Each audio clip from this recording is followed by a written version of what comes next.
Kita hari ini temanya adalah Jan Hus ya, merenungkan pekerjaan Tuhan di dalam diri seseorang yang ya di dalam zamannya dianggap heretik oleh gereja Katolik Roma pada saat itu. Tapi kita melihat ada pekerjaan Tuhan yang dinyatakan di dalam kehidupannya. Waktu kita mempelajari kehidupan orang-orang besar, orang-orang yang dipakai Tuhan seperti ini ya, saya pikir kita perlu membedakan ya, yang hal-hal apa yang universal, prinsip firman Tuhan yang apa yang berlaku untuk setiap orang, yang experienceable bagi semua orang yang percaya, itu yang kita bisa pelajari. Lalu kemudian membedakan dengan hal yang khusus terjadi di dalam dirinya ya, yang kita mungkin nggak akan mengalami seperti dia gitu. Saya just name it beberapa hal ya, misalnya mungkin mati martir, itu nggak tentu menjadi sesuatu yang universal yang kita mempelajari Jan Hus. Terus kita, saya juga mau mati martir seperti Jan Hus. Mungkin saudara dan saya nggak layak seperti Jan Hus. Atau dia studi di university di Prague yang sangat prestigious itu di dalam zaman ya. Mungkin saudara dan saya nggak ada kesempatan untuk studi di university itu. Dan ini bukan sesuatu yang kita perlu pelajari ya. Ada hal-hal yang particular terjadi dalam kehidupan seseorang itu yang ya kita juga nggak usah mimpi untuk menjadi itu. Itu sesuatu yang mungkin nggak experienceable untuk kita dan untuk saudara dan saya, untuk kita gitu. Tapi ada hal-hal tetap yang universal, yang ini adalah prinsip firman Tuhan, yang ini bisa repeatable. Prinsip dan firman Tuhan apa yang kita bisa pelajari. Nah, ini yang menurut saya penting ya waktu kita mempelajari kehidupan tokoh yang sejarah gereja ini, supaya kita bisa differentiate gitu ya. Karena kalau enggak, ini cuma akan menjadi satu pembelajaran yang membuat kita melongo doang gitu ya, atau mungkin jadi sebaliknya overconfidence gitu. Saya lah Jan Hus Indonesia gitu misalnya ya. Boleh saja saudara berpikir seperti itu, tapi itu apakah akan jadi kenyataan atau tidak, kita nggak tahu. Atau di sisi yang lain terus kita jadi minder ya, Jan Hus ya, memang dia orang besar, tapi saya ini siapa sih? Saya kayaknya nggak mungkin bisa menjadi seperti Jan Hus gitu. Itu dua macam ekstrim yang saya pikir ini ya, sama-sama salah gitu di dalam kita mempelajari kehidupan tokoh seseorang yang dipakai oleh Tuhan itu. So meskipun ini bukan belajar satu perikop tertentu, tapi since ini PA ya, pemahaman Alkitab, tetap yang kita pelajari itu adalah bagaimana seseorang ini mempelajari Alkitab, menghidupi Alkitab di dalam kehidupannya. Jan Hus adalah orang berdosa sama seperti saudara dan saya. Dia juga bisa punya kelemahan. Di dalam hal ini, kalau ada hal-hal yang kita perlu kritikal berdasarkan prinsip Alkitab, ya kita juga boleh kritikal. Asal kita punya perspektifnya itu betul-betul perspektif yang kita pahami dari firman Tuhan ya. Dengan demikian, ya PA hari ini tetap nggak bergeser fokusnya gitu. Tetap mempelajari kitab suci. Tapi mari sebelumnya kita berdoa terlebih dahulu. Tuhan, kami bersyukur Engkau memberkati kehidupan kami, dan kami bersyukur juga untuk orang-orang yang Tuhan sudah berikan di sepanjang sejarah gereja ini, yang kami bisa melihat teladan hidup mereka, bagaimana mereka menghidupi Engkau, narasi Injil di dalam hidup mereka. Tolong supaya kami ketika mempelajari kehidupan mereka, kami tidak di satu sisi mendewakan, tapi di sisi yang lain kami juga tidak menjadi orang-orang yang tidak tahu apa yang kami harus pelajari, melihat ini sebagai satu tokoh yang totally remote daripada kami, yang tidak bisa kami teladani sama sekali. Tapi sebaliknya tolong supaya kami bisa dengan bijaksana yang dari Roh-Mu yang kudus betul-betul bisa mempelajarinya dalam perspektif kitab suci, apa yang kami ini bisa alami dalam kehidupan kami, yang kami bisa teladani. Kiranya Tuhan yang menolong, Tuhan yang memimpin acara ini dari awal sampai akhir. Berikanlah bijaksana kepada hamba-Mu untuk mengomunikasikan hal-hal yang perlu, dan berkati juga resepsi daripada setiap orang yang mendengar pada sore hari ini. Demi Yesus Kristus kami berdoa. Amin. Tentang kehidupan early life daripada Jan Hus ini ya, sedikit sekali yang kita bisa tahu ya. Jadi ini bukan satu tokoh yang kita tahu autobiografinya itu atau biografinya itu secara detail gitu. Yang kita tahu ya, dia lahir sekitar, ya ini pun sekitar gitu ya, sekitar 1370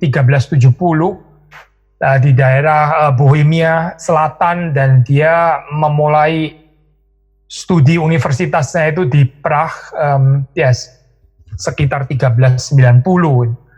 Dan dia waktu dia studi di Prague, itu dia di Praha ya, dia di situ sedang berada di salah satu center daripada ini ya, Pak, intellectual life yang sedang berkembang di Praha. Ya sekitar beberapa mungkin 30 tahun terakhir gitu. Jadi ini adalah satu perkembangan di dalam academic atau intellectual life yang ada di dalam University of Prague itu ya pada saat itu gitu. Apa? Yaitu bahwa di sana itu sedang berkembang pemikiran yang berusaha untuk mereformasi gereja ya. Jadi Jan Hus kan seringkali dikatakan sebagai predecessor-nya daripada Martin Luther ya. Tapi dia sendiri juga bukan yang pertama. Sebelum dia itu sudah ada orang sebelumnya yang punya beban ini ya, mereformasi gereja. Jadi kita melihat di sini di dalam perspektif kerajaan Allah itu Hus bukan seseorang yang sendiri yang pertama ya, seperti kayak nggak ada yang lain, dia satu-satunya gitu. Bukan gambaran seperti itu, tapi dia simply ya berada di shoulder atau pundak daripada giant yang lain gitu. Ini penting ya, konsep seperti ini supaya kita nggak GR di dalam kehidupan kita gitu. Kita ini mewarisi tanpa kita sadar ya pengaruh daripada banyak orang yang mendahului kita, yang sudah mencintai Tuhan terlebih dahulu daripada kita. Nah ini belongs to yang universal seharusnya ya, kalau kita punya kepekaan seperti ini. Dan pengaruh daripada para reformis itu ya, reformer sebelum dia, ini kita nggak bisa pakai istilah reformers ya, ini pre-reformer sebelumnya, kita pakai istilah reformis, karena kalau kita pakai istilah reformer itu ya kita biasanya starting with Luther gitu, terus kemudian ada Zwingli, Calvin dan sebagainya, itu kita pakai istilah reformer dalam artinya ini mereka ini pre-reformasi gitu, pre-reformer, reformis lah, orang-orang yang punya kerinduan untuk memperbaiki kehidupan bergereja pada saat itu ya. Ada tradisi dari eschatological preaching ya. Eschatological preaching ini menarik ya. Dimensi eskatologi ya, mengingatkan tentang pengharapan kehidupan yang akan datang, termasuk juga belongs to eschatological tradition, itu membicarakan tentang fokus kehidupan Kristen itu goalnya kemana gitu ya. Termasuk juga kita percaya ada berita-berita penghakiman, itu belongs to eschatological preaching ya. Jadi sudah melihat di sini Prague itu sudah berkembang di dalam keadaannya seperti ini even sebelum Jan Hus ya, sebelum Jan Hus. Nah, beberapa preacher yang terkenal itu misalnya ada yang dari Austria itu ya, Konrad Waldhauser, tapi juga ada pengkhotbah dari Czech sendiri itu namanya Milik of Kromeritz ya, saya nggak tahu baca dengan pronunciation bahasa Bohemia ini bagaimana gitu ya, tapi ya gitulah, Milik of M-I-L-I-C ya, Milik dari Kromeritz. Itu dia matinya tahun 1374 ya. Jadi mereka ini adalah pengkhotbah yang menggumuli, yang sedang berperang, berada di dalam spiritual war ya, dengan adanya corruption ya ada di dalam gereja ya, gereja dari dalam gitu. Nah ini konteks penting ya saya untuk para reformis itu, mereka itu peka melihat keadaan kerusakan gereja. Mungkin saudara tanya, kenapa kerusakan gereja, kenapa bukan kerusakan society gitu. Jangan lupa ya, ada ayat mengatakan waktu akan terjadi penghakiman itu akan dihakimi terlebih dahulu itu adalah rumah Tuhan. Jadi Tuhan itu punya tuntutan standar yang lebih tinggi terhadap rumah Tuhan ya, daripada society yang tanda kutip di luar sana gitu. Sehingga waktu di sini para reformis awal ini ya, mereka itu punya kepekaan terhadap corruption, kerusakan yang terjadi di dalam gereja. Nah inilah saya yang memang menjadi tanggung jawab daripada orang Kristen gitu.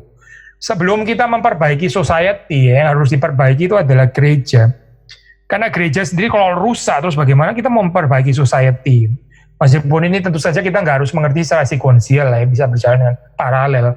Tapi sesuatu yang absurd kalau kita mau memperbaiki society, tapi sendiri gereja itu berarti dalam kerusakan yang terus kemudian nggak dibenahi. Maka saudara melihat di sini orang-orang yang mendahului Jan Hus, termasuk Milik dan juga Waldhauser ini sangat punya keprihatinan ya, concern terhadap kerusakan yang ada di dalam gereja Tuhan.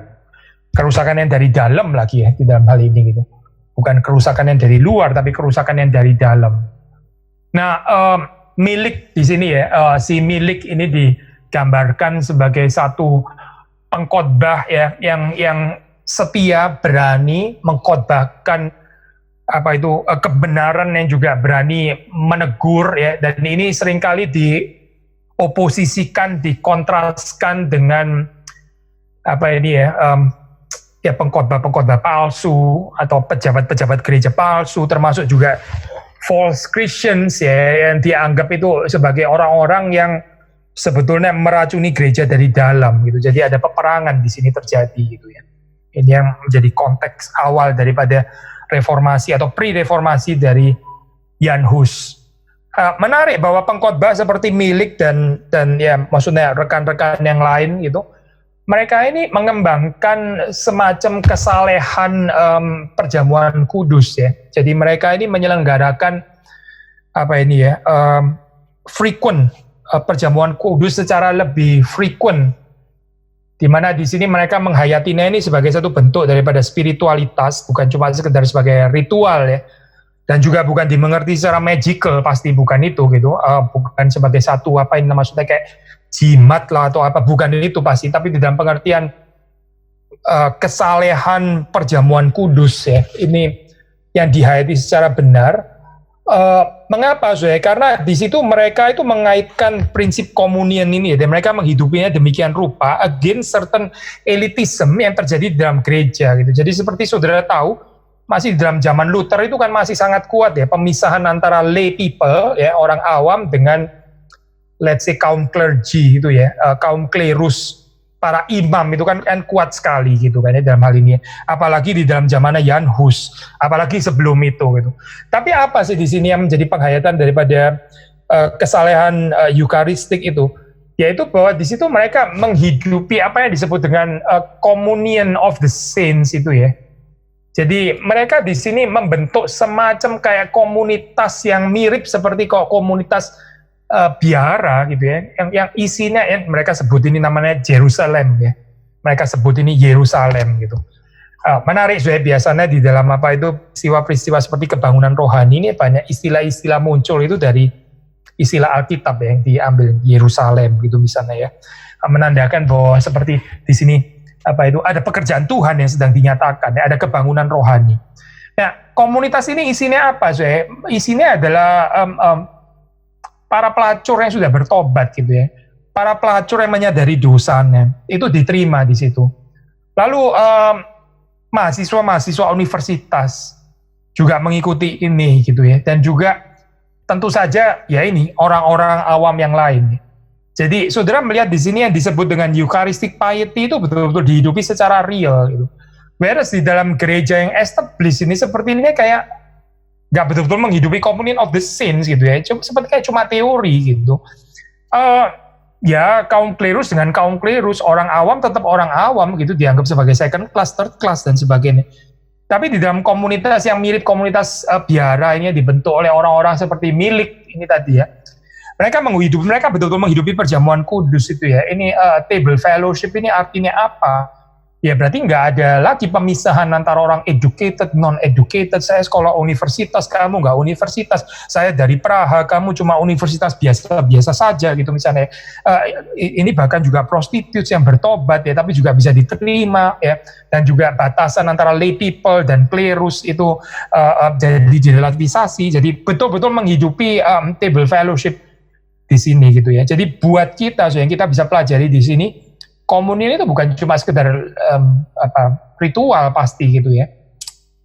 Kita merindukan di dalam keadaan yang terbatas seperti sekarang ya, Tuhan beranugerah kita bisa kembali mengikuti perjamuan kudus ya. Karena bagi kita perjamuan kudus itu bukan cuma sekedar pengingatan belaka gitu ya. Tapi ini yang disebut dengan commemoration, itu ada aspek reenactment ya sebetulnya di dalam perjamuan kudus. Reenactment ini seperti kayak menyatakan sekali lagi gitu, seperti Yesus waktu itu membentuk new community ya. Ini adalah komunitas baru yang dibentuk oleh Kristus yang terdiri dari orang-orang yang berdosa ya. Demikian juga kita menghayatinya lagi, ada reenactment di dalam kehidupan kita yang membongkar meruntuhkan batasan-batasan yang dibangun di dalam apa itu ya di dalam batasan-batasan yang dibangun oleh dunia gitu dalam hal ini. Saya nggak tahu di dalam zaman sekarang mungkin batasan apa gitu, batasan yang mungkin sangat menakutkan kita.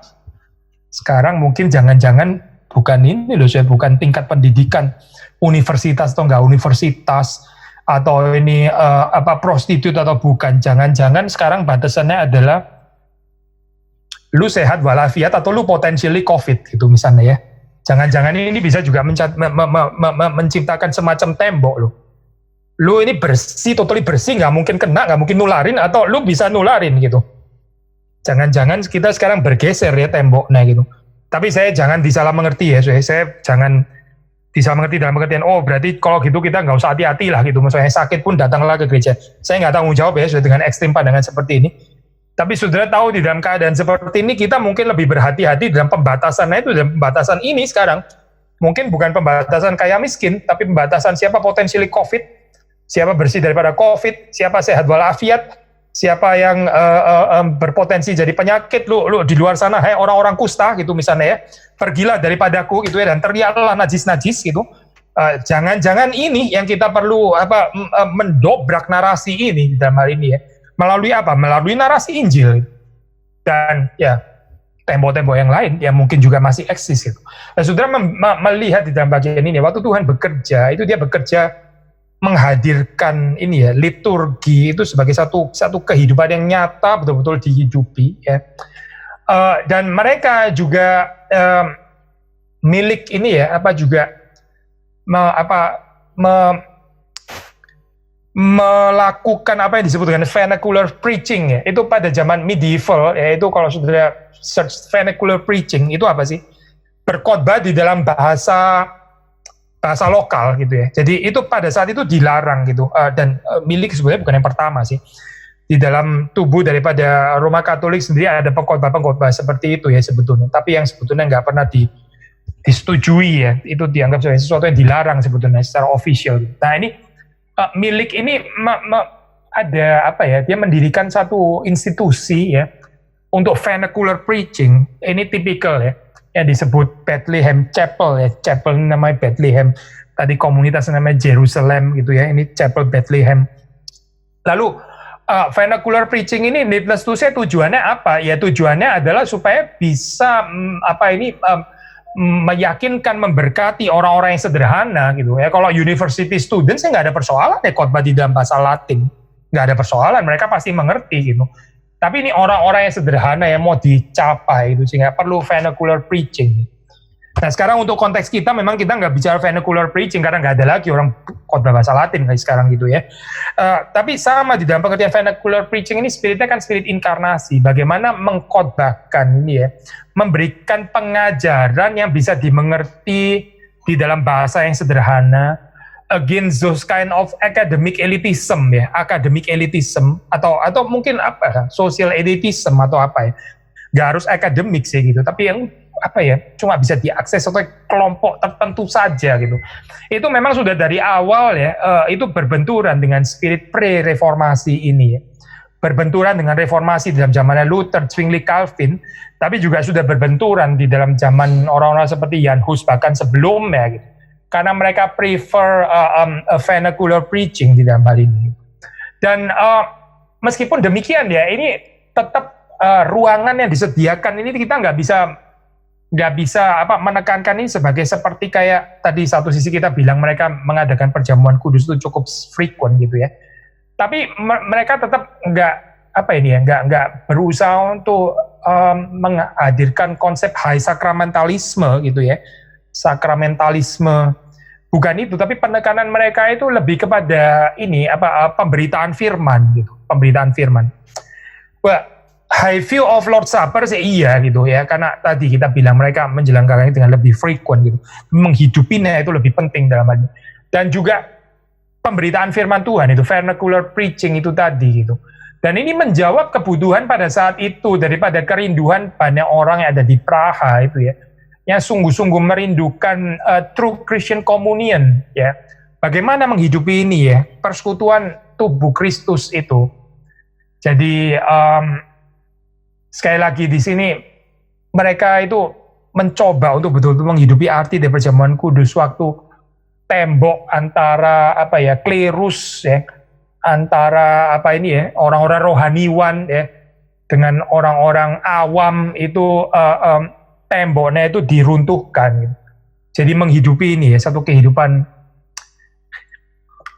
equality di dalam hal ini ya, daripada tubuh Kristus itu. Instead of membicarakan satu gambaran struktur tubuh Kristus yang rada hierarkikal gitu dan sebagainya ya. Ini termasuk spirit yang ada di dalam pre-reformasi di dalam zaman Jan Hus atau sebelumnya gitu.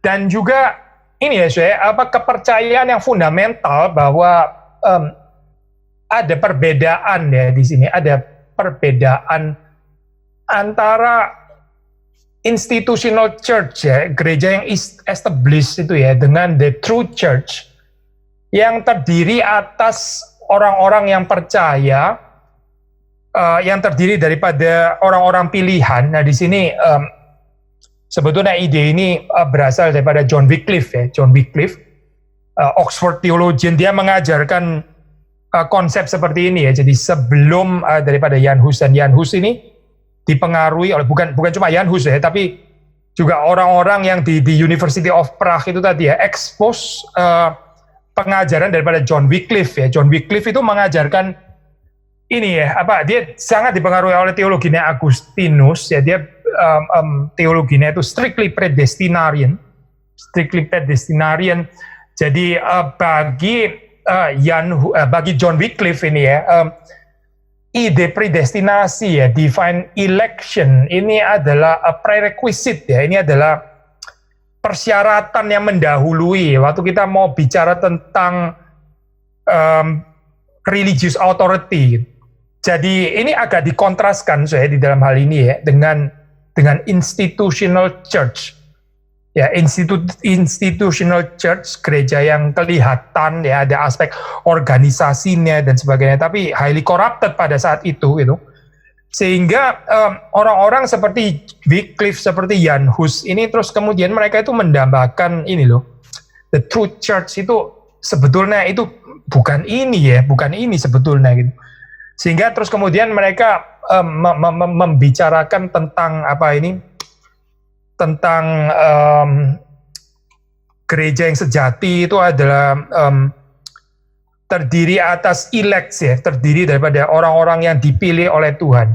Nah, saudara kalau melihat poin ini ya masih sangat ditekankan di dalam tradisi reform gitu. Saudara membaca ini di dalam tulisannya Calvin. Saudara membaca konsep seperti ini di dalam Katekismus Heidelberg misalnya.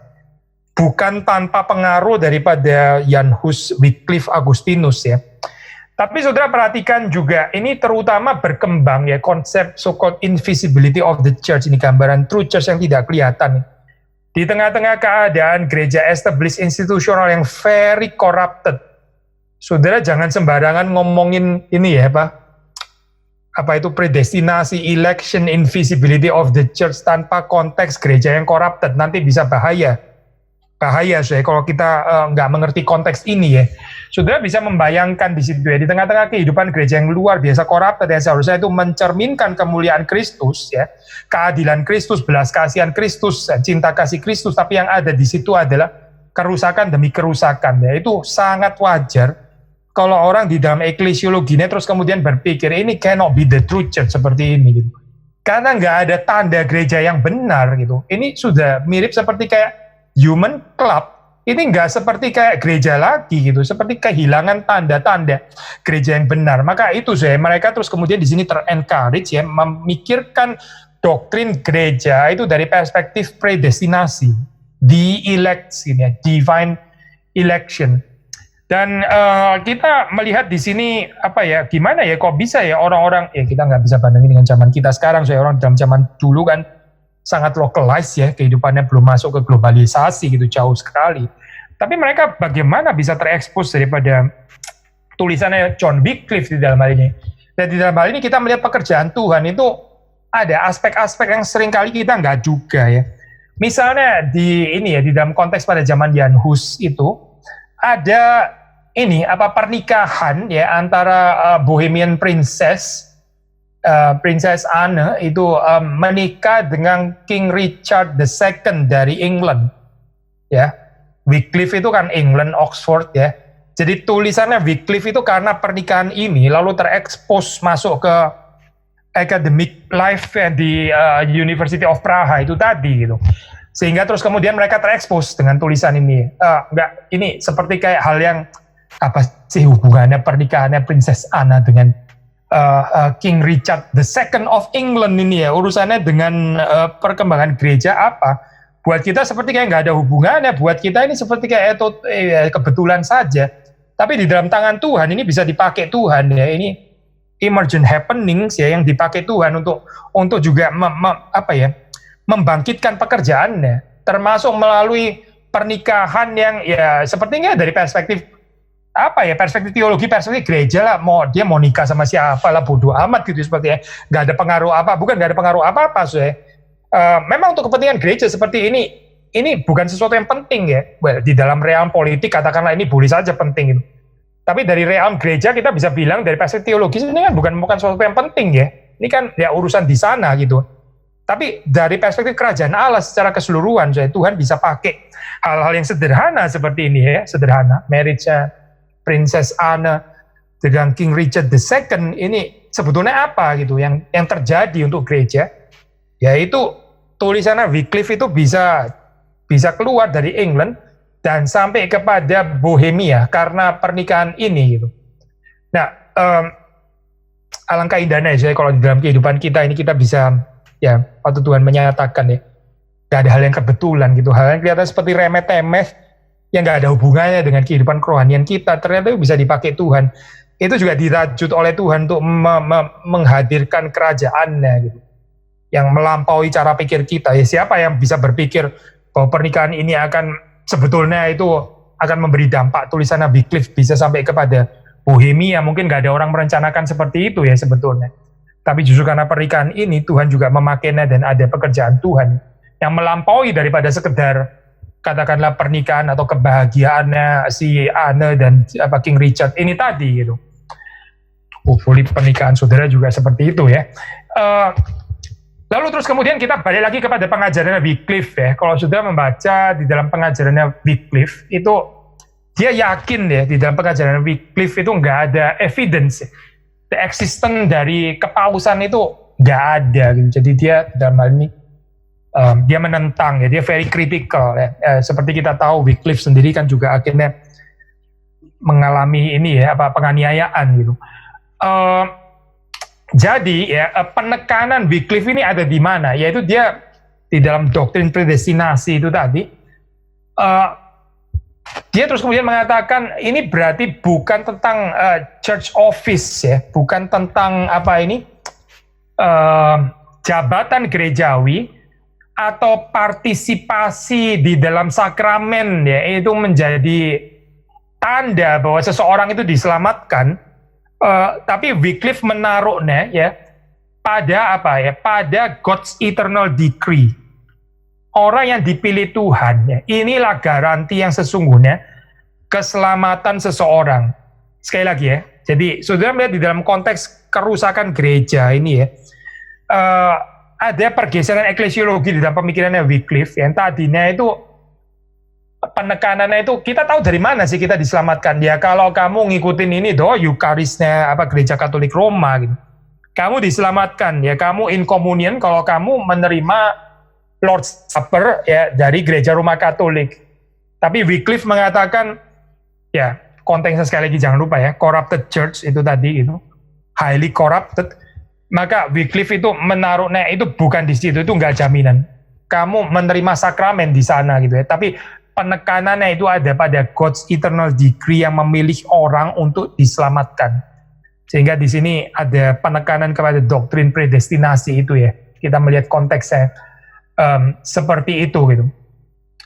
Nah, orang mungkin bisa tanya ini, kalau dia meragukan institutional church seperti itu, berarti ini dia juga bisa dong meragukan institutional government misalnya gitu ya.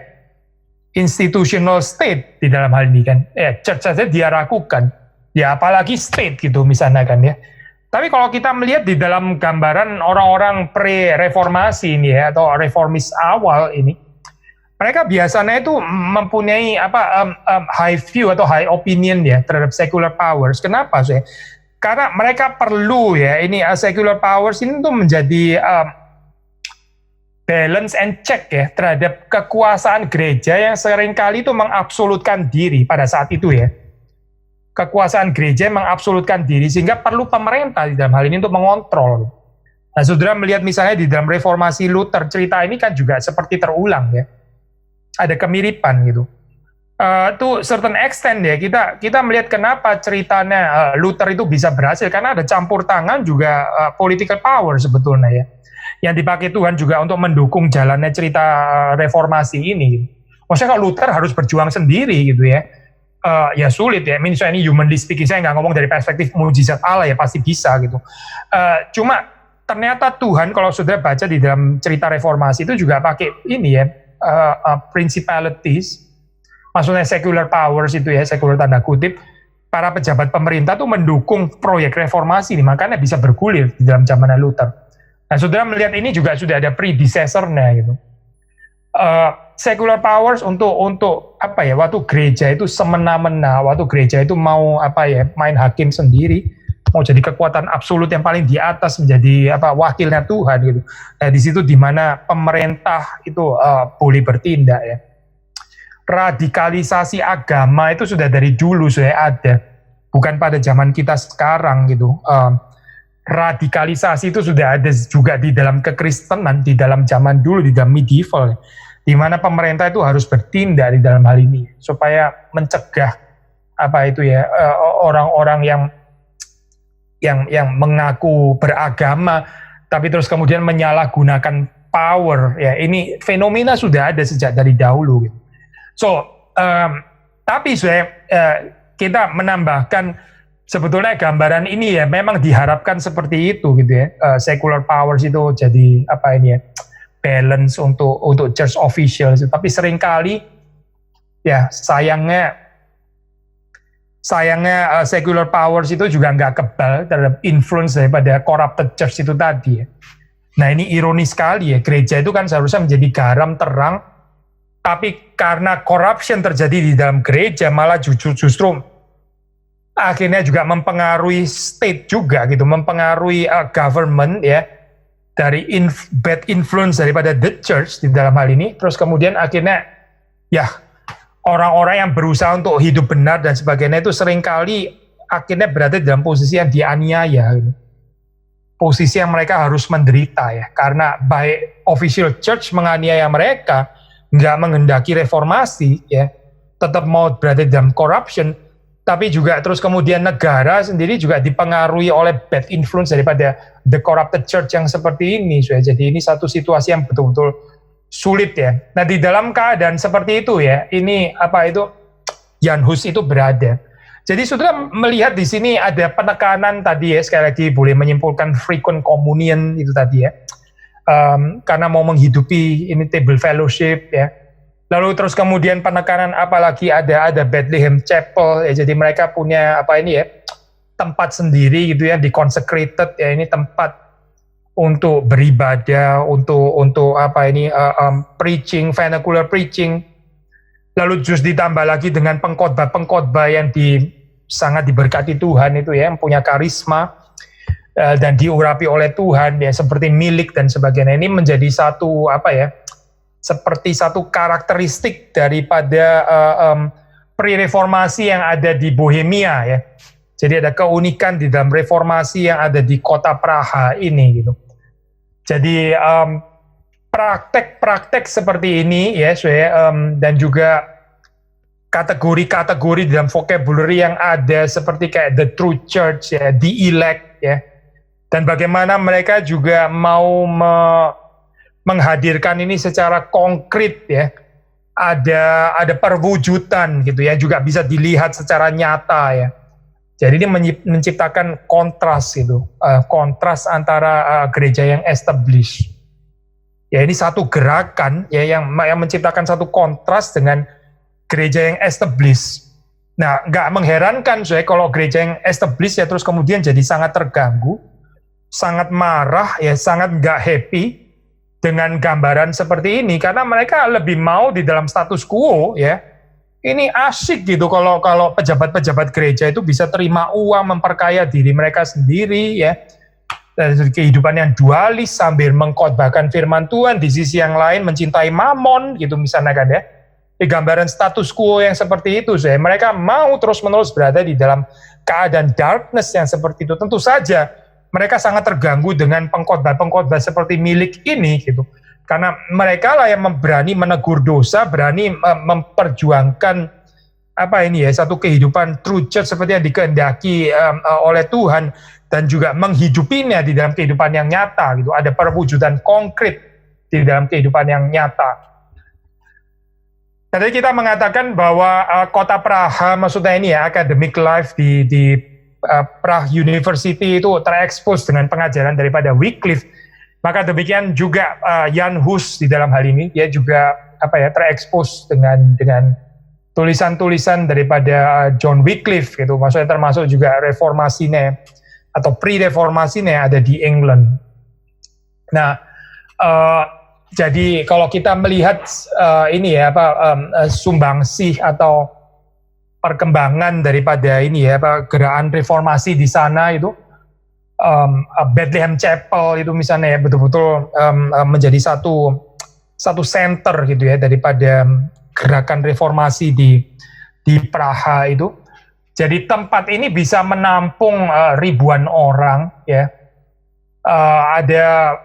Ada orang yang mengestimasi di situ ya, Jan Hus itu kira-kira ya antara tahun 1402 sampai 1412.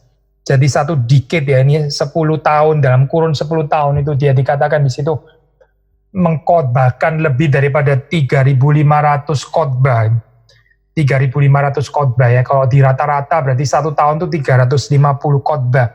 Kalau di rata-rata ya berarti satu hari satu khotbah. Dalam satu tahun itu 350 khotbah ya.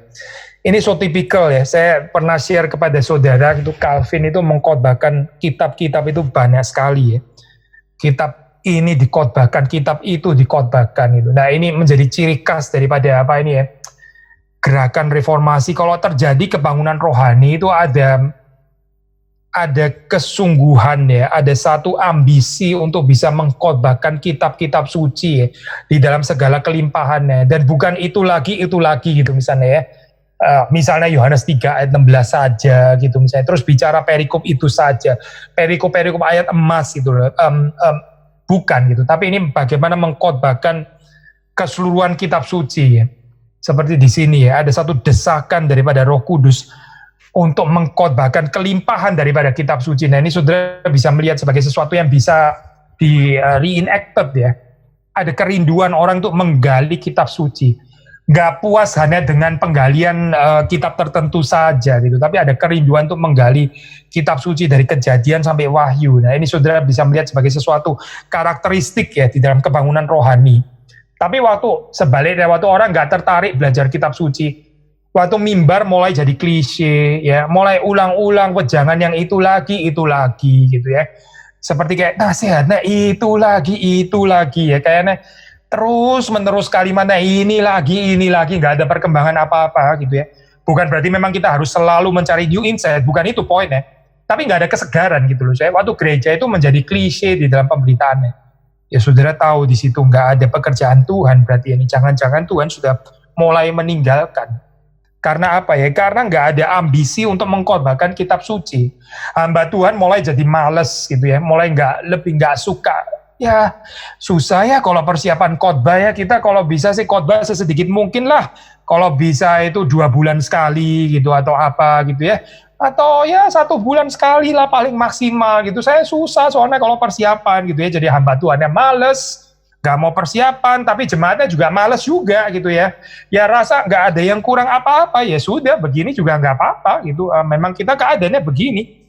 Itu kontras ya dengan satu keadaan cerita reformasi ya kalau sudah membaca. Dan ini bukan cuma di dalam Jan Hus, saudara juga ketemu itu di dalam kehidupan Luther, saudara ketemu itu di dalam Zwingli, saudara ketemu itu di dalam kehidupan Calvin, ya ini almost jadi universal karakteristik. Gitu.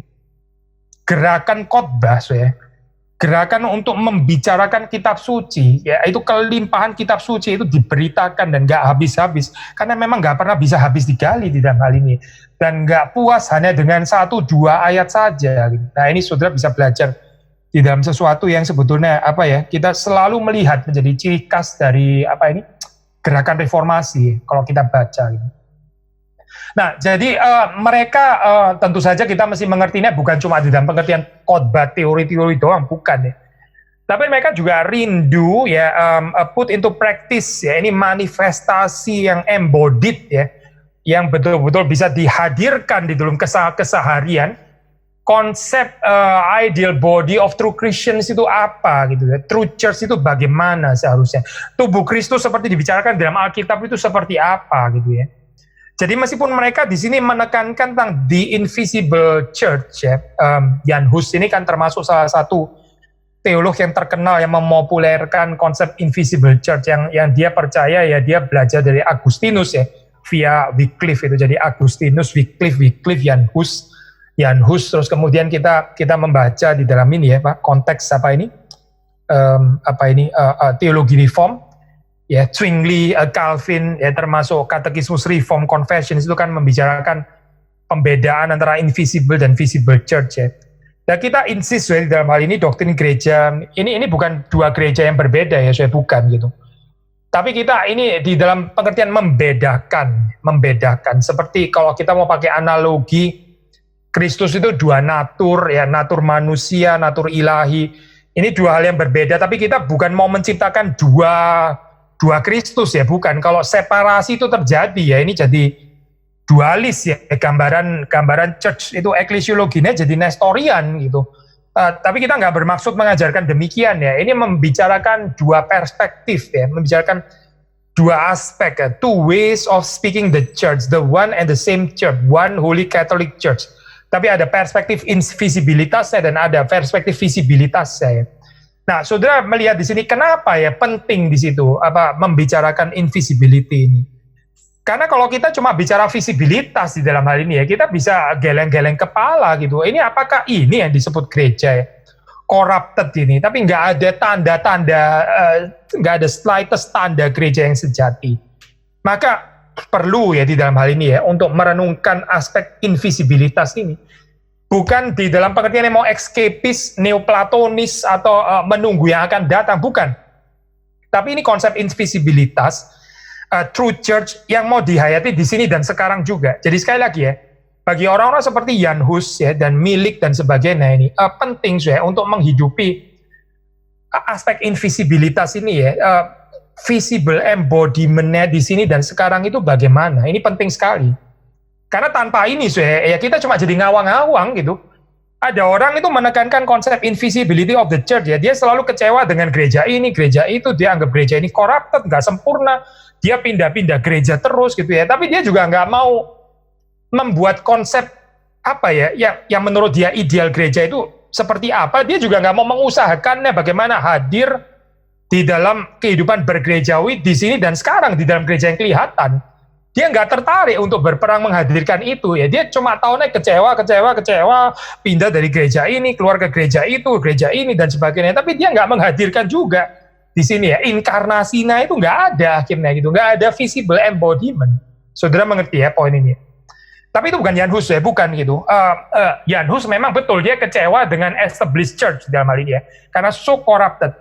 Tapi di Bethlehem Chapel itu dia betul-betul menghadirkan ini loh true Bible fellowship ya, body of Christ itu bagaimana sih seharusnya gitu.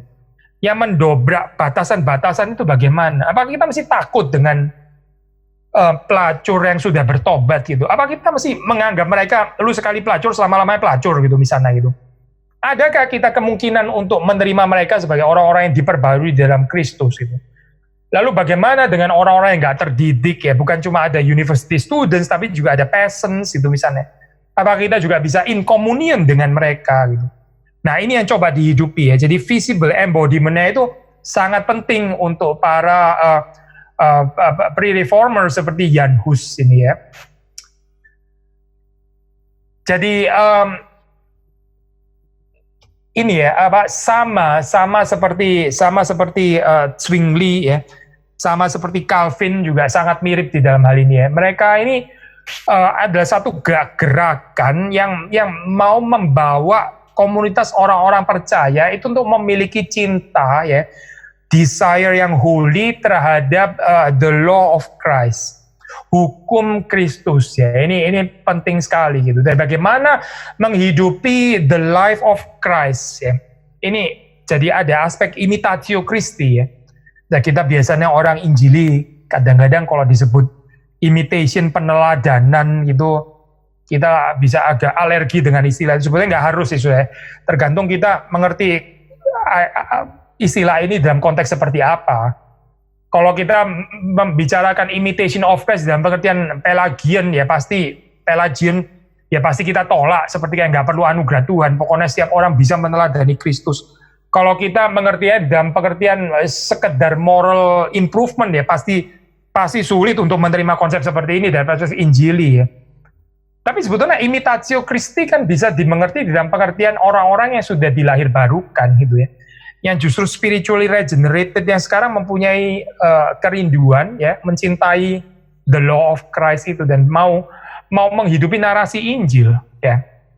Sekali lagi ya, yang tertarik untuk menghidupi ini narasi Injil, liturgi Kristen gitu. Bukan cuma pada hari Minggu saja, tapi di dalam kesehariannya. Mengaku dosa gitu ya, nggak self righteous ya. Dan bukan cuma pada hari Minggu saja, tapi dalam kehidupan sehari-hari. Lalu kehidupan yang bisa menyisihkan apa yang kita miliki, baik untuk mendukung pekerjaan Tuhan maupun juga mendukung orang-orang yang miskin gitu.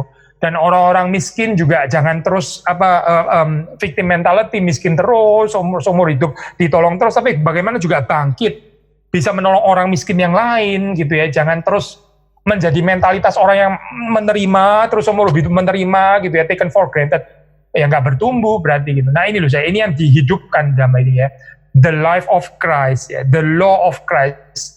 Nah Jan Hus itu reformasi itu basically ini kan bagaimana komunitas yang dibentuk oleh Tuhan ini terus kemudian menghidupi narasi Injil, narasi kehidupan Kristus. Tetapi harga yang harus dibayar karena sekali lagi ya, seringkali karena penekanan mereka ini adalah ya sangat kontras dengan corrupted church yang pada saat itu ya. Mereka jadi harus siap untuk mengalami penderitaan dan penganiayaan. Ini bukan patologis ya, jangan dimengerti sebagai patologis. Jangan dimengerti sebagai orang sakit jiwa gitu ya. Nggak ada penganiayaan terus ngomong penganiayaan kayak dia sendiri dianiaya, padahal nggak ada juga yang menganiaya siapa. Mereka bukan orang seperti itu loh, bukan gitu. Tapi penderitaan dan penganiayaan itu betul-betul real gitu dialami oleh mereka. Karena apa? Karena mereka betul-betul menegur corrupted church. Jadi praktek-praktek yang menyeleweng daripada firman Tuhan itu mereka ada keberanian ya untuk menegur. Dan ini ironis sekali ya, gereja kalau nggak mau bertobat, nggak mau dikoreksi, waduh ini ironis sekali gitu. Gereja kok nggak mau dikoreksi ya, kalau gereja nggak mau dikoreksi, lalu siapa lagi yang bisa dikoreksi gitu? Apakah kita mengharapkan terus kemudian dunia politik bisa dikoreksi gitu lebih daripada gereja? Kan rada absurd kan ya. Yang paling harus reseptif untuk bisa dikoreksi itu kan sebetulnya gereja kan ya, orang beragama. Tapi kalau orang beragama sendiri sudah nggak bisa dikoreksi. Nah saudara tahu ya ini apa yang sudah menanti kita dalam keadaan seperti ini. Ya ini penderitaan dan penganiayaan. Nah itu maka menjadi satu elemen yang juga penting ya di dalam apa ini ya, teologinya Jan Hus. Jadi mereka yang setiap kali waktu mereka confess ya, ini by the way confession ini penting ya. Pengakuan itu maksudnya apa sih ya? Pengakuan itu berarti kita menolak apa yang diakui oleh dunia. Dunia mengatakan berbahagialah orang yang kaya gitu. Terus kita mengaku tidak, berbahagialah orang yang miskin. Ini confession namanya. Confession adalah sesuatu yang kita ucapkan yang melawan apa yang dipercaya oleh dunia. Gitu. Dunia punya confessionnya sendiri, tapi kita mengatakan confession kita. Nah ini berarti kan in sharp opposition ya dengan norma-norma kebudayaan yang ada di dalam dunia ini, dan ironisnya sekali lagi bahkan melawan apa yang dipercaya oleh gereja corrupted itu tadi gitu.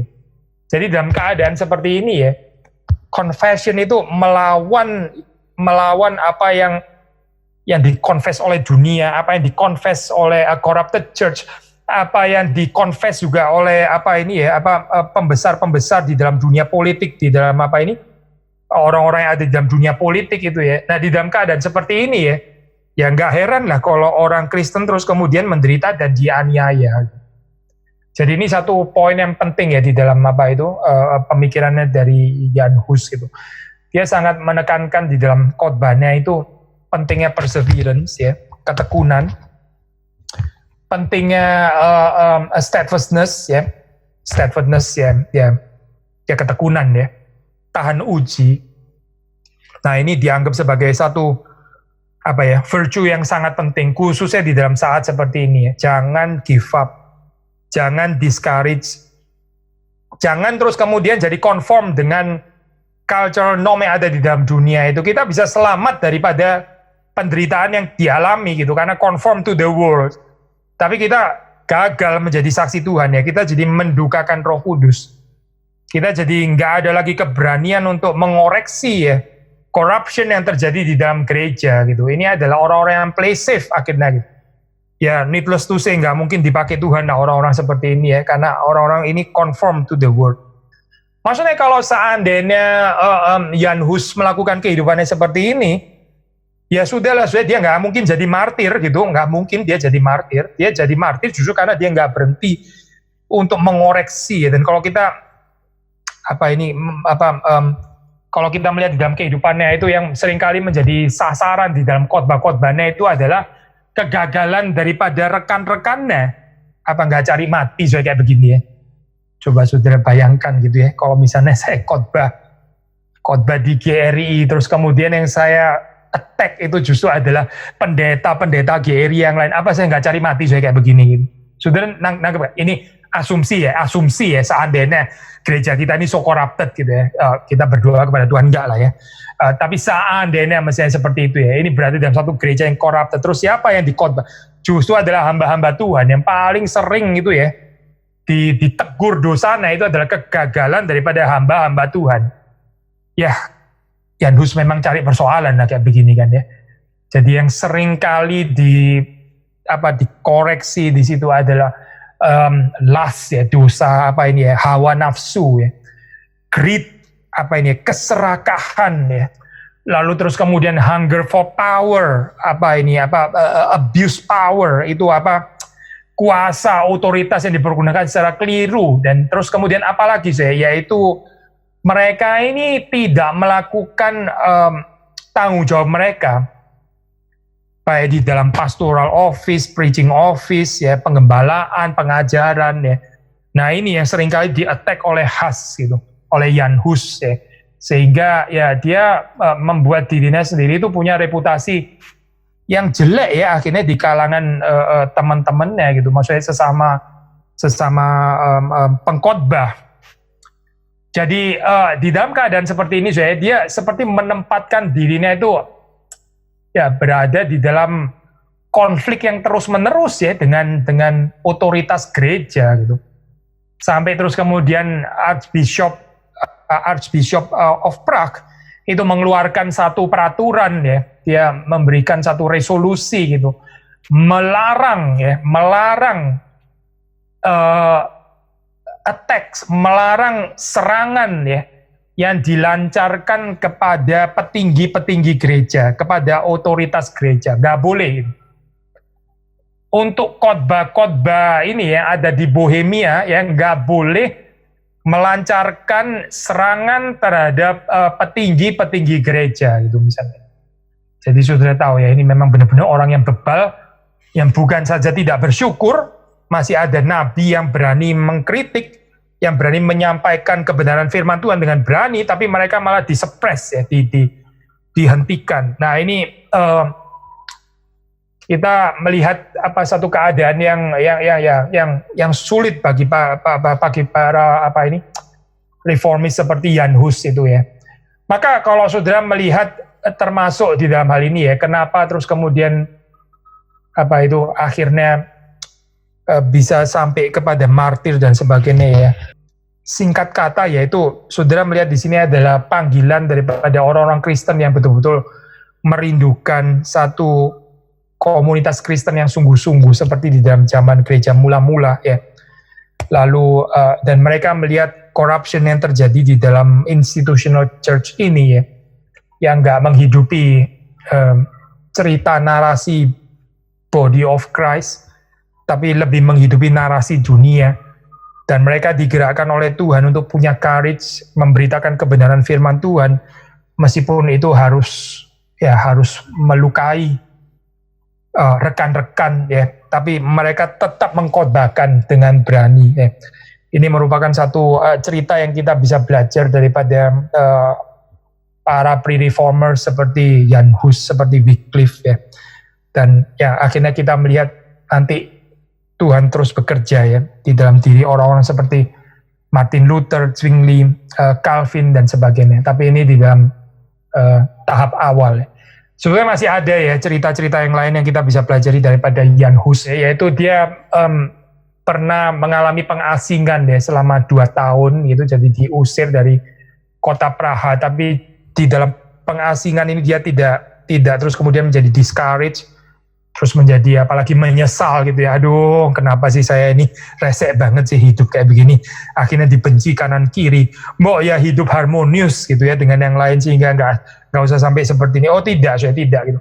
Tapi di situ dia tetap ya menulis ya, dia tetap itu menulis risalah-risalah teologis, dan salah satu yang penting itu adalah membicarakan tentang gereja ya, tulisannya tentang gereja itu penting sekali, dan itu termasuk juga surat menyurat ya yang dia lakukan itu menjadi satu tulisan-tulisan yang juga dipakai Tuhan, terus dipakai Tuhan untuk bisa mengoreksi keadaan gereja. Nah inilah juga panggilan saudara dan saya ya, di dalam konteks gereja, di dalam konteks society, di dalam konteks di mana saudara bekerja ya. Kalau kita diam saja, kalau kita terus kemudian ya play safe gitu ya, sudahlah, dunia memang dunia yang berdosa. Memang dunia itu greedy. Mana ada dunia nggak greedy, namanya aja dunia, sudah pasti greedy lah gitu ya. Jadi bagaimana ya, sudahlah tutup mata, memang greedy sedikit lah, sudahlah gitu ya. Kalau kita seperti ini ya nggak ada masa depan ya, sudah kekristenan. Kekristenan itu nggak ada masa depan bukan karena kita gedung gerejanya kurang besar gitu. Saya pikir kita sekarang cukup lah ya, sudah belajar bahwa gedung gereja yang besar itu nggak terlalu menolong kan. Di dalam saat seperti ini, saudara tahu nggak terlalu menolong kan? Gedung gereja besar pun deh, sekarang ya juga nggak bisa datang juga, masih nggak bisa full juga kan? Jadi saudara bisa melihat di sini jelas sekali gedung gereja besar itu nggak terlalu menolong. Tapi apa saudara yang paling penting di dalam ini ya, untuk perkembangan kekristenan? Ya ini ya saudara, orang-orang yang courageous itu witnessing ya, bersaksi dan berani menegur dosa ya. Dan kalau saudara membaca, inilah cerita reformasi ya. Sekelompok orang ya, mungkin nggak terlalu banyak gitu, tapi ada pemuda-pemuda, ada orang-orang yang berani mati, ada orang-orang yang berani berbeda dengan dunia ini, bukan sekedar mengejar keberbedaan itu sendiri dan menjadi eksentrik, bukan gitu, tapi orang yang betul-betul berani confess apa yang mereka percaya ya, yang mereka terima di dalam Kristus, dan mereka menghidupi narasi Injil, bukan menghidupi narasi seperti ini ya, termasuk orang-orang yang gila hormat, gila kuasa dan sebagainya, mencintai kekayaan dan abusing power dan sebagainya. Kita nggak di dalam posisi itu, saya nggak dipanggil tuh menjadi itu. Dan mungkin kalau boleh menutup perenungan ini dengan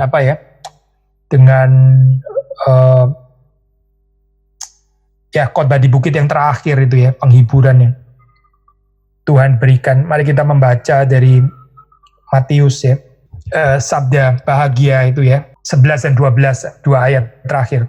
Berbahagialah kamu jika karena aku kamu dicela dan dianiaya, dan kepadamu difitnahkan segala yang jahat. Lalu 12, bersukacita dan bergembiralah karena upahmu besar di sorga, sebab demikian juga telah dianiaya nabi-nabi yang sebelum kamu. Saya mau menekankan bagian yang terakhir ini, sebab demikian juga telah dianiaya nabi-nabi yang sebelum kamu. Ya, ini seperti ditekankan ya oleh para reformator. Maksudnya begini sih, kalau kehidupan kita ini terus kemudian mengalami suffering, penderitaan karena nama Tuhan kita dibenci, difitnah justru karena kita mau menegakkan kebenaran, ya berbahagialah saudara. Berarti saudara itu di track yang benar deh. Karena nabi-nabi itu di dalam kubu itu. Tapi celakalah kita ya kalau kita ini dunia mengasihi kita ya. Dunia kayaknya senang dengan kita. Kita try to live harmoniously with everybody. Jangan menginjinggung siapa-siapa begitu ya. Kita mesti diterima oleh siapa saja gitu, terutama oleh bos kita gitu misalnya ya. Dan kalau ada orang punya kesalahan, ya biarlah dia dikoreksi sendiri oleh Tuhan, jangan saya mengoreksi. Nanti saya hubungannya rusak dengan dia ya. Celakalah kita kalau kehidupan kita seperti ini. Karena kalau kita membaca di dalam PR, nabi-nabi itu bukan berada di dalam posisi itu. Nabi-nabi itu satu persatu dianiaya, ada yang dibunuh ya. Kenapa? Karena mereka dengan berani confess the word of God. Mereka menyampaikan apa yang Tuhan mau sampaikan. Nah, Jan Hus adalah orang seperti ini, orang yang dia nggak berdiam diri waktu melihat corruption in the church. Dia bahkan juga tidak terus kompromi karena ini teman baiknya, gitu ya, ini kolega, kamerat, sudahlah ini teman lama, sudah kita tutup mata sedikit lah sama kelemahannya dia gitu misalnya ya. Jangan ditegur, ntar kita jadi dibenci loh sama dia. Oh tidak, saya tidak.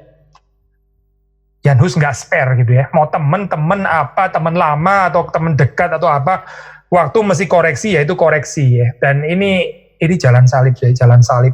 Dan kalau saudara mau membaca cerita reformasi, pre-reformasi, saudara mendapati cerita yang sama di dalamnya, sangat mirip gitu. Orang-orang yang tidak takut dibenci, orang-orang yang tidak takut ditolak, orang-orang yang tidak takut dianiaya. Bukan karena mereka mencintai penganiayaan, bukan karena mereka mencintai penderitaan, itu namanya orang sakit jiwa, bukan. Tapi karena mereka setia kepada panggilan mereka memberitakan kebenaran. Ya, kiranya Tuhan memberikan kepada kita kehidupannya seperti ini ya. Saudara dan saya bukan Jan Hus. Ada banyak cerita yang kita bukan Jan Hus ya. Mungkin saudara dan saya gak akan pernah ada kesempatan studi di Prah gitu misalnya, dan kita sudah pasti tidak hidup di abad ke-14 gitu misalnya ya. Kita gak bisa balik ke sana lagi. Itu bukan konteks kita. Kita berada di dalam zaman yang lain ya, totally berbeda. Nah, saudara berada di dalam keadaan gereja yang berbeda juga dengan gereja waktu zamannya Jan Hus. Tapi panggilannya universal itu tetap sama ya. Panggilan untuk menjadi saksi Kristus. Kiranya Tuhan memberkati saudara-saudari sekalian di dalam tempat di mana Tuhan taruh kita, yang tadi gereja, di tempat pekerjaan, di family, tanggung jawab kita di dalam dunia politik dan sebagainya. Berbicara soal korupnya gereja, banyak pelayanan gereja sangat aktif, tetapi terlihat sangat bobrok, dalam kurung munafik dan sebagainya. Bagaimana pandangan Bapak terhadap hal ini? Gereja kadang memilih pelayan yang terampil, punya keahlian kepemimpinan yang baik, tetapi kadang saya agak ragu dengan kualitas kerohaniannya. Bagaimana Pak? Ya, saya mempunyai keprihatinan yang sama di dalam hal ini ya. Kalau gereja terus kemudian lebih mengutamakan skill gitu misalnya ya, lebih mengutamakan keterampilan daripada karakter rohani gitu misalnya. Nah ini berarti ya pemimpin-pemimpin gerejanya yang mempercayakan orang-orang seperti ini nggak ada penilaian rohani yang tepat gitu. Gereja kalau misalnya lebih memilih ya, kita jadiin orang ini pejabat gereja karena apa? Karena dia ini donatur penting, karena dia ini uangnya banyak, ya sudah lah, gereja kayak begini ya susah masa depannya gitu. Kita ini aja, kita jadiin dia pengurus saja. Kenapa? Karena dia tuh ngomongnya tuh fasih ya gitu, retorikanya bagus. Ya retorika one thing, tapi kehidupan karakternya yang seperti Kristus itu bagaimana gitu? Kita nggak mementingkan itu kah gitu ya? Jadi dalam hal ini saudara benar, kalau kita meletakkannya itu harusnya itu titik beratnya itu lebih kepada keserupaan dengan Kristus ya, kematangan rohani dan sebagainya. Cuma saya mau jawab dari perspektif yang lain deh. Karena kita kalau cuma bicara dari perspektif ini saja, kita bisa bahaya. Begini Kadang-kadang kita tanpa sadar itu ya, kita menganut perfeksionisme, seperti orang-orang pelayan gerejawi itu harus nggak ada kelemahannya sama sekali. Jangan-jangan itu kita punya immaturity ya, kita ini nggak bisa terima bahwa Tuhan itu pada dasarnya memakai orang-orang berdosa. Saudara mengerti ya poin ini ya? Nah sekarang saya jawab dari perspektif yang mungkin agak berseberangan gitu ya. Saat ini dari sini, sekarang saya bahas dari sini gitu. Maksudnya begini saya, jangan-jangan waktu kita terus-menerus kritikal ya, terhadap pemimpin gereja, ini ada kelemahan, itu ada kelemahan, ini kurang, ini cuma ngomong tuh dan sebagainya. Jangan-jangan saya ini self-righteous. Saudara dan saya mesti cek hati loh dalam hal ini ya. Apakah saya lebih baik daripada dia gitu? Apakah saya nggak bisa terima kalau pada kenyataannya memang ini cerita lama ya, ini narasi lama. Tuhan itu pakai orang berdosa, termasuk saudara dan saya. Tapi saudara mengharapkan seperti Tuhan harus pakai orang yang apa, the saints gitu misalnya ya, yang morally di atas gitu. Itu kan bukan narasi Injil ya. Itu bukan narasi Injil loh saya. Itu narasi kita sendiri gitu. Hati-hati dengan narasi yang nggak beres seperti itu. Jadi perspektif yang kedua ini juga penting saya, supaya kita jangan kita bilang itu munafik, itu corrupted dan sebagainya. Jangan-jangan saya sendiri self-righteous gitu. Saya ngomong seperti ini, saya sendiri adalah orang self-righteous. Hati-hati, hati-hati. Apakah saudara kesulitan dengan keluasan hati Tuhan memakai orang yang berdosa? Ya kita kalau masih dipakai Tuhan, kita mesti sadar kita juga adalah orang berdosa. Nah ini perspektif ini jangan lupa ya untuk cek hati kita. Pertanyaan berikutnya, melihat concern Jan Hus dan Milik mengenai komunian dengan seluruh lapisan masyarakat, termasuk orang yang dibuang masyarakat ya, seperti pelacur dan lain-lain. Saya melihat saat ini gereja tanda kutip bersih dari lapisan orang-orang yang dibuang oleh masyarakat, dalam kurung mantan pelacur, narkotik edik, mantan kriminal dan lain-lain. Apa respon Bapak terhadap keadaan gereja saat ini, atau apakah sebenarnya ada pelayanan gereja bagi orang-orang tersebut? Ya ini memang problem gereja, so ya. Makanya kita perlu bertumbuh di dalam hal ini ya, bertumbuh di dalam kedewasaan ya. Saya percaya saudara pernah melihat satu klip yang ada satu pendeta baru ya, so ya, ditaruh di dalam satu gereja gitu, yang gereja yang baru itu pasti belum mengenal hamba Tuhan ini. Tapi hari itu dia menyamar sebagai homeless ya. Ini kalau nggak salah konteksnya di US lah ya. Jadi dia menyamar sebagai homeless gitu. Dia datang, padahal ini pendetaannya gitu. Dia menyamar sebagai homeless. Dia datang gitu ya. Waduh, sudah itu anggota gereja itu ya. Oh ada yang rasa bau dan sebagainya. Orang gini kok ada di gereja kita gitu. Cuma ada satu atau dua gitu ya, menyambut orang ini dengan baik, yang mempersilakan duduk di pinggirnya dan sebagainya. Tapi sebagian besar tuh seperti kayaknya sinis gitu. Lu gimana sih kok nggak tahu diri, seolah-olah raut mukanya itu mengatakan statement seperti itu ya. Sudah bau kayak begini, kenapa datang ke gereja ini? Gereja yang lain untuk homeless kan ada gitu misalnya ya. Seperti seolah-olah mengatakan kalimat seperti itu, menyatakan bahwa apa? Banyak anggota gereja itu nggak siap ya. Terus kemudian ya, waktu diperkenalkan, ada liturgosnya itu ngomong, ya hari ini kita kebaktian, kita mau menyambut hamba Tuhan kita yang baru yang ditempatkan di gereja kita. Ya silakan Bapak ini naik ke podium dan memberikan speech gitu ya. Terus semua orang lihat kanan kiri yang mana ya? Kalau di depan juga kayaknya nggak ada yang pakai jas khusus dan sebagainya. Terus kemudian orang homeless yang compang-camping ini akhirnya maju ke depan. Lalu terus kemudian dia mengutip ya ayat firman Tuhan ya. Saya kalau nggak salah ya, ayatnya yang dikutip itu ya, ketika aku telanjang, engkau memberikan aku pakaian. Ketika aku lapar, engkau memberi aku makanan. Wah, jemaatnya nangis semua aja waktu dengar kalimat itu ya. Ini loh kegagalannya orang Kristen gitu ya.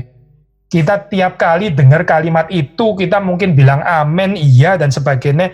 Tapi giliran waktu Tuhan menguji kita, ada orang seperti itu, kita kabur gitu. Kita kabur.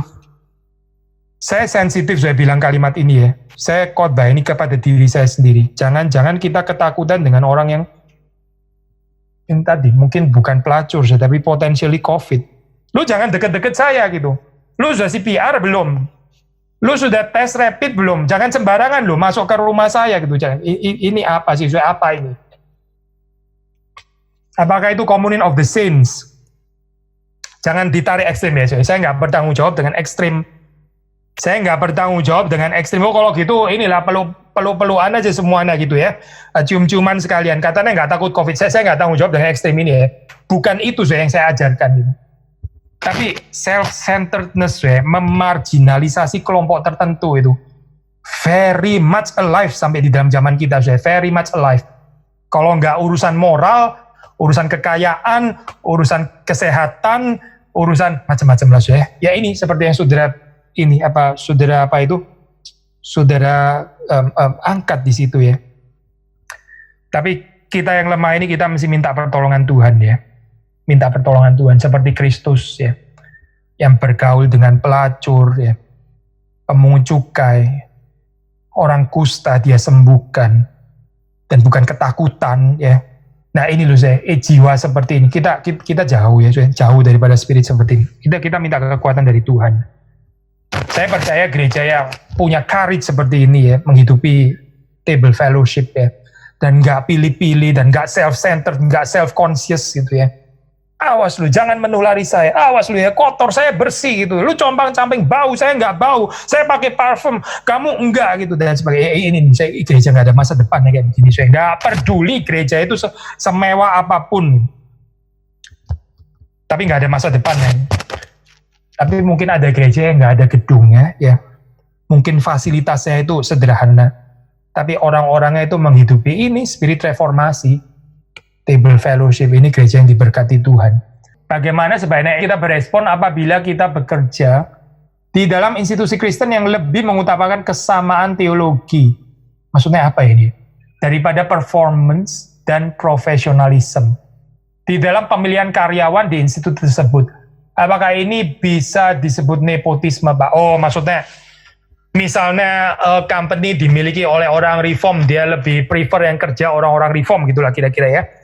Atau mungkin yang pemilihannya orang Pentakosta, terus kemudian memperkerjakan juga orang-orang Pentakosta gitu, misalnya gitu kali ya, maksud saudara kan. Terus kemudian bagaimana gitu? Ini saudara tanya apa itu sebagai pemilik perusahaan ya, atau sebagai orang yang dipekerjakan. Terus kalau sebagai orang yang dipekerjakan, saya tanya lebih lanjut lagi. Saudara termasuk orang yang terpilih, terinclude, atau justru orang yang terexclude gitu ya. Ini perspektif bisa sama sekali lain tuh. Sekali lagi ya, saudara sebagai perspektifnya ini yang mempekerjakan, saya salah kali tanya kayak gini ya, saudara jawab, Pak, Iling, kita ini pemuda gitu ya, pemuda, ini pemuda. Ini bukan bos yang ikut, pemuda gitu ya. Oke lah, saudara mungkin likely sih bukan di situ ya posisinya. Tapi di dalam posisi yang dipekerjakan. Tapi dipekerjakan itu pun ada dua perspektif. Saudara yang di-include dipilih, atau saudara yang di-exclude. Ya, misalnya di company dengan pemiliknya itu adalah denominasi X gitu ya, dan itu bukan denominasi saudara. Ternyata saudara tidak diterima. Kenapa? Alasan adalah saudara percaya supralapsarianisme gitu misalnya ya. Saudara penganut double predestinasi. Tidak bisa gitu misalnya. Ini adalah company yang percaya infralapsarianisme misalnya gitu ya. Wah ini detail sekali gitu ya. Ini company-nya dan sebagainya. Saudara di posisi di-exclude gitu, atau saudara di dalam posisi yang di-include. Saya bahas dua-dua ya. Kalau saudara adalah di dalam posisi yang di-include ya, saudara mesti self-critical gitu. Saudara di-include, katakanlah saudara dipercaya. Berarti ini katakan denominasinya sama. Ya sudah, saudara jangan taken for granted dong. Sama-sama sesama orang reform. Terus kemudian kita jadi, karena kita reform ya udah saya mau kerja sembarangan, pokoknya reform sama reform gitu kan ya. Saya mestinya nggak bakal dipecat, kenapa? Karena saya reform kan ya, dan dia juga reform. Harusnya orang reform nggak pecat orang reform dong. Wah kacau saya seperti ini gitu. Jadi kita nggak ada performance, betul seperti yang saudara bilang. Kita jadi apa ya ini merasa kita ini layak deserve karena kita sesama denominasi. Saya agree dengan saudara, ini bahaya kalau berpikir seperti ini ya, ini nepotisme benar. Saudara kalau dihargai sebagai orang yang katakanlah dipercaya karena teologi saudara sama, ya takutlah dan gentar dan nyatakanlah itu di dalam satu pengabdian yang benar kan, itu harusnya. Tanpa mempertimbangkan saudara ini diterima karena sesama denominasi atau apa ya, anggaplah itu bukan sesuatu yang penting, tapi bagaimana saudara fruitful di sana kan ya, saudara ada performance yang bisa dipertanggungjawabkan di hadapan Tuhan. Ada excellence di dalam pekerjaan saudara, gitu kan. Tapi kalau saudara dalam posisi exclude bagaimana? Kalau saudara ada dalam posisi yang di-exclude, ya sudah kan ada pemeliharaan Tuhan. Kan sudah kita orang reform percaya pemeliharaan Tuhan. Lagi pula kalau itu memang adalah orang yang punya itu memang bukan sama tradisinya, dia mau memilih orang-orang yang lebih sama aliran dan sebagainya, itu juga ya biar dia pertanggungjawabkan sendiri di hadapan Tuhan kan. Ya saudara nanti disediakan di dalam tempat yang lain. Gak semua orang yang beda denominasi dengan kita berpikir seperti itu semua kan. Betul kan, saudara bisa bekerja di tempat orang yang gak tentu pikirannya seperti itu semua kan. Jadi gak ada persoalan gitu, mau kita di dalam posisi apapun. Atau mungkin saudara di dalam perspektif yang lain lagi, saya nggak tahu lah ya, tapi ini jadi banyak sekali nanti jawabannya. Mungkin saya membatasi di dalam dua perspektif ini saja gitu.